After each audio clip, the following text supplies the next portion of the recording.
I came home, found my mother-in-law in my bedroom. She said, "This is my house now." I called a locksmith. Changed everything. My wife picked her side and regretted it.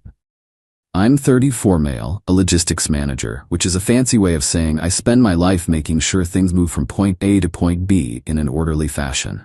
I like systems, I like predictability. It's why I bought my house 7 years ago, a full 3 years before I met my wife, Brenda, too. It was my anchor, my one non-negotiable piece of order in a chaotic world. My name is on the deed. My money paid the down payment. My name is on the mortgage. This is a critical detail. Brenda's mother, Shirley, 62, has always been the antithesis of order. She's a force of nature, but not a pleasant one. More like a hurricane you're forced to board up the windows for every few months. For the 4 years Brenda and I were married, I saw the pattern. Shirley manufactured crises. There was the time she accidentally double-booked a vacation and needed me to pay for a last-minute flight. The time she co-signed on a car for a friend who defaulted, and Brenda drained our savings to stop her from being sued. Each time I'd try to establish a boundary, and each time Brenda, her face etched with anxiety, would plead with me. "She'll fall apart if we don't help, Jonathan. It's just this once." It was never just once. 2 months ago, Shirley's landlord decided to sell her apartment. She had 60 days to move. Immediately, the campaign began. "I have nowhere to go," she'd weep to Brenda over the phone. "My own daughter is going to let me be homeless." I knew what was coming. A week later, Brenda sat me down. "We need to let her stay with us, just for a little while." I took a deep breath. This was it, the line in the sand. "No, Brenda," I said as gently but as firmly as I could. "We are not doing that. Your mother is a guest for an afternoon, not a roommate. It would destroy our marriage, and you know it." I then laid out a counteroffer. I would personally pay the deposit and first month's rent on a new apartment for her. I would even hire movers. It was a generous offer, a final offer. Brenda cried, but she eventually nodded. She said she understood. She said she would tell her mother. For the next few weeks, things were quiet. I thought the problem was solved. I was a fool. Last week, I had a mandatory 3-day work trip. I kissed Brenda goodbye on Tuesday morning. I finished my work ahead of schedule and, feeling a surge of relief, caught an earlier flight home on Thursday. I landed around noon, planning to surprise Brenda with lunch at her favorite spot. The moment I opened my front door, I knew. The air was thick with a foreign floral perfume she wore. A stack of battered U-Haul boxes, scrawled with "Shirley's Kitchen," stood sentinel in my hallway. My stomach turned to ice. I walked into the living room. Her gaudy, overstuffed armchair was crammed next to my sofa, and on my bookshelf, where I kept my collection of vintage sci-fi paperbacks, sat her army of porcelain dolls, their dead glass eyes judging me. My heart was a cold, heavy drum against my ribs as I went upstairs. The door to our bedroom, my bedroom, was wide open. Inside, 2 movers were struggling with a monstrously ornate headboard, and directing them, with the imperious wave of a hand, was Shirley. My bed, the one Brenda and I shared, was disassembled and propped against the far wall like an afterthought. She saw me and a slow, triumphant smile spread across her face. It was the smile of someone who had just checkmated an opponent who didn't even know they were playing a game. "Jonathan, you're home early," she said. Her tone was benign, but her eyes were glinting. "Shirley," I said, my voice dangerously low. "What is this? Where's Brenda?" "Picking up lunch for us," she said, turning back to the movers. "She won't be long. Now boys, let's get this centered. It needs to be the focal point of the room." The movers exchanged an uncomfortable glance. I stepped fully into the room. "Stop," I said to them. They froze. I turned to Shirley. "What are you doing in my bedroom?" She let out a theatrical sigh, the kind designed to paint me as an unhinged brute. "Jonathan, please don't make a scene. We can discuss this when Brenda is here." She agreed this was for the best. "The best? The best was the apartment I offered to rent for you. This is a home invasion." That's when she dropped the pretense. She stepped closer, her voice a low hiss. "Let me be clear. My daughter lives here, which makes this a family home. I am the matriarch. For her sake, I am taking my rightful place. This is my house now. You'll learn to live with it. This is my house now." The words hung in the air. The movers looked at their feet, at the ceiling, anywhere but at us. One of them cleared his throat. "Us, sir, ma'am." I I think we're going to take a smoke break. Just let us know when you've got this sorted. They practically fled from the room. I didn't shout. I didn't argue. I finally saw the full picture. This wasn't a misunderstanding. This was the endgame of Shirley's years-long campaign, and my wife had been her willing accomplice. I turned without another word, walked down the stairs and out my front door. I sat in my car, the engine off, and watched the movers leaning against their truck, smoking. I pulled out my phone. First call, a 24-hour locksmith. I scheduled a complete rekey of all exterior doors for 3 p.m. Second call, my brother, the paralegal. He listened, whistled low, and said, "Don't even breathe without talking to a divorce attorney. I'll send you a name." Third, a text to Brenda. "I'm home. Saw the new decorating. Your mother just informed me this is her house now." Her reply was instantaneous. "Jonathan, wait, don't do anything. I can't explain. Mom's just being dramatic. You know how she is. I'm almost home. We can talk this out." You know how she is. The 4-word excuse for a lifetime of chaos. I waited. When her car pulled up, she got out with takeout bags, a forced, placating smile on her face. It vanished when she saw me sitting in my car. She tapped on the glass. I rolled down the window. "What are you doing out here? Let's go inside. We can't talk on the street." "Is your mother moving her things out of my house?" I asked, my voice devoid of emotion. Her face crumpled. What was I supposed to do? She cried for days. She said she'd rather die than live in some sterile apartment by herself. She promised it would just be for a few months, just until she gets back on her feet. She needs the master bedroom because of her bad back. It was a compromise, Jonathan.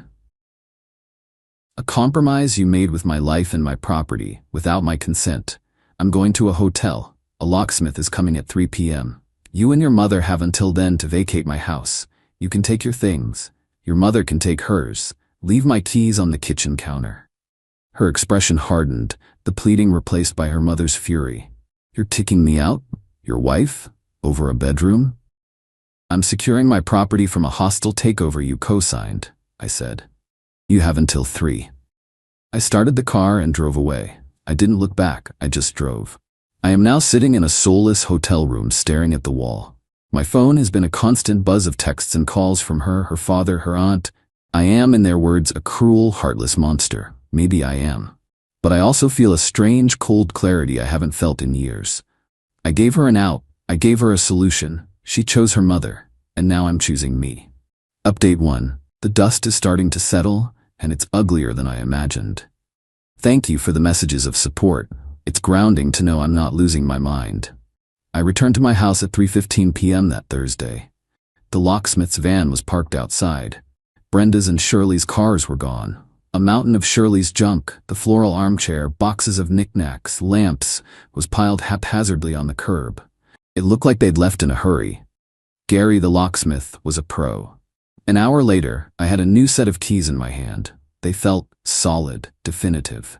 I walked through the quiet house. It felt violated. They'd taken all of Brenda's things, but Shirley had left a calling card. She'd gone into my office.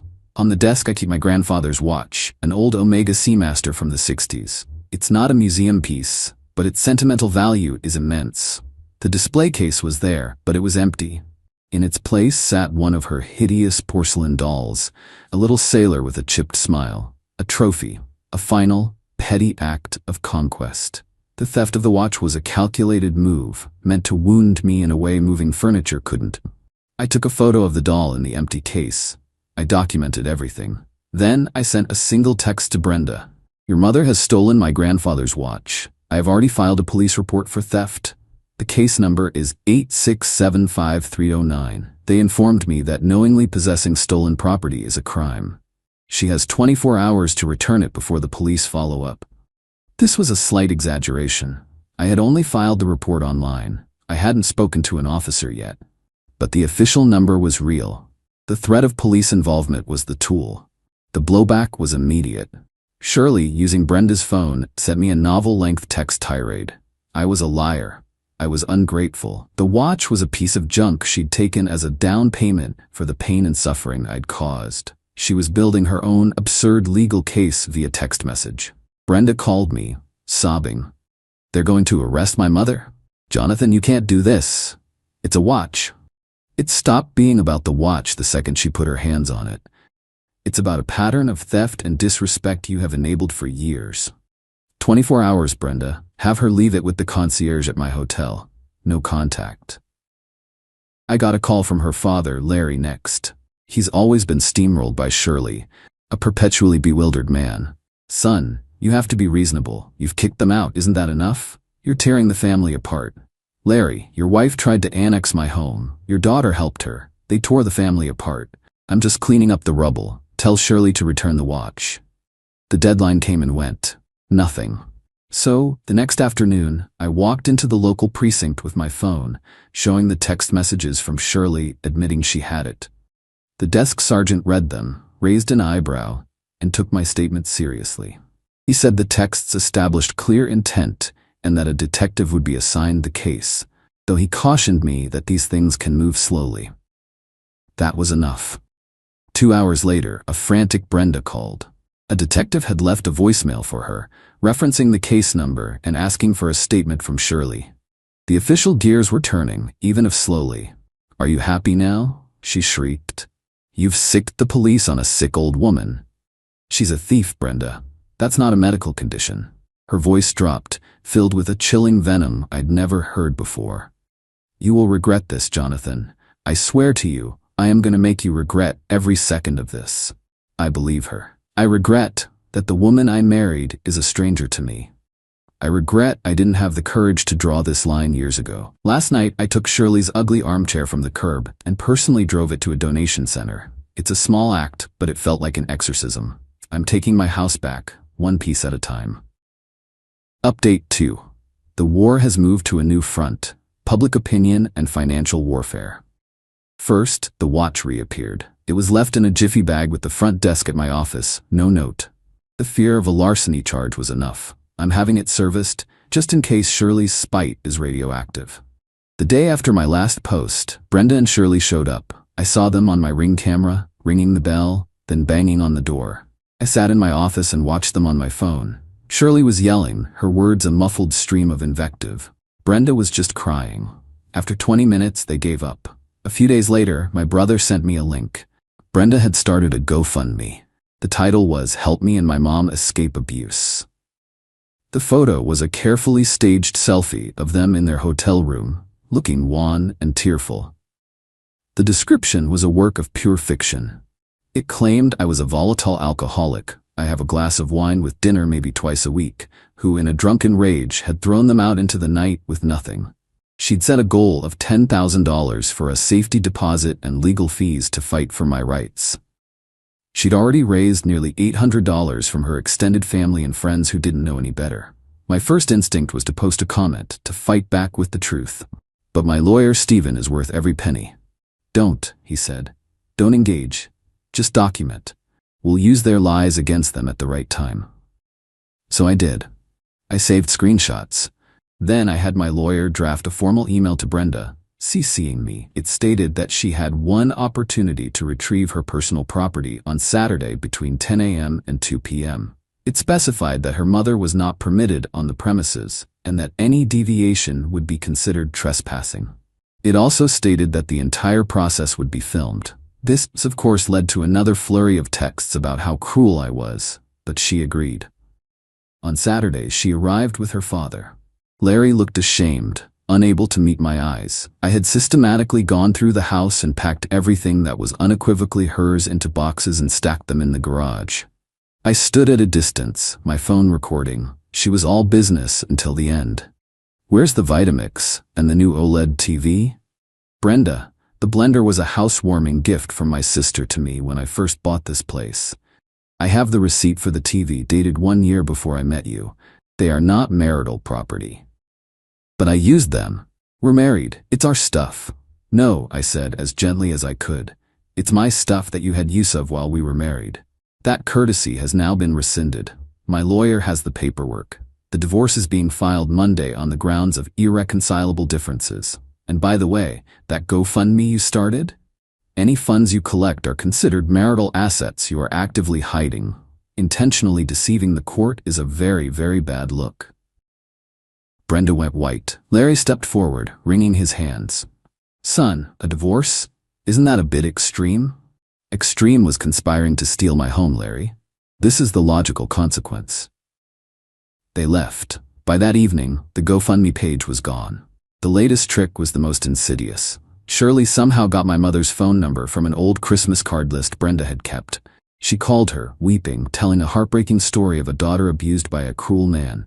My mother, a woman who has tolerated zero nonsense in her 65 years, listened patiently.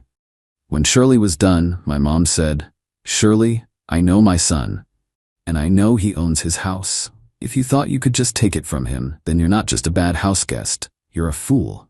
You have my son's wife with you. Perhaps you should focus on your role in breaking up her marriage instead of trying to poison this well. Do not call me again." Then she hung up. Every move they make, every lie they tell, just adds another page to the file my lawyer is building. They think they're fighting me. They're really just fighting themselves, and they're losing badly. Final update. It's done. The decree is absolute, the house is silent, and it's all mine. The last 6 months have been a masterclass in legal maneuvering and emotional endurance. The divorce proceedings were exactly as ugly as you'd expect. Their big play was for the house. Brenda's lawyer tried to argue for a significant portion of its equity, citing her contributions as a homemaker. They were banking on a judge seeing a poor, discarded wife. They didn't count on my meticulous record-keeping. My lawyer, Stephen, laid it all out in mediation. The premarital deed and mortgage statements, proving sole ownership. The formal offer I had made to rent an apartment for Shirley, proving I had attempted a reasonable solution. The photos from the day of the takeover, the police report for the stolen watch, and Shirley's own incriminating text messages. The screenshots of the fraudulent GoFundMe, which demonstrated bad faith and an attempt to hide assets. Faced with this mountain of evidence, their lawyer's posture changed. The fight for the house was a non-starter. The battle shifted to marital assets. I knew this was coming. We had a car we'd bought together and about $40,000 in a joint savings account. My lawyer advised a strategic move. We can spend a year fighting over every pot and pan, or we can cut the cancer out now. Offer her a settlement to walk away. So we did. We calculated her half of the actual marital assets, the savings and the car's equity, which came to roughly $28,000.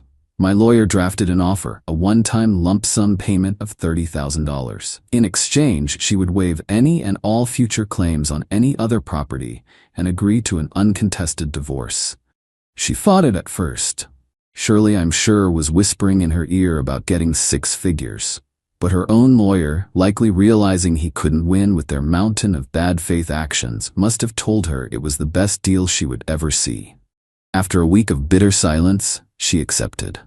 The final meeting to sign the papers was in a sterile conference room. Brenda looked thin and worn down.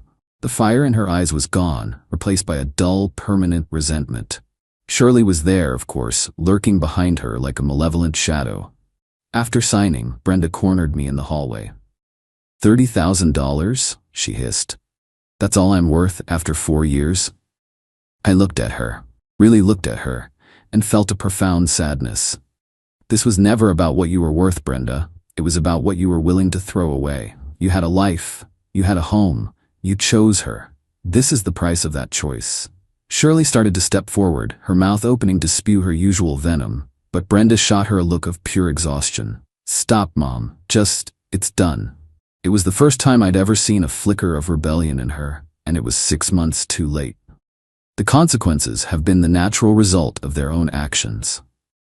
I didn't have to lift a finger. They burned through the settlement money in 2 months on deposits for a new apartment and paying off debts Shirley had accrued.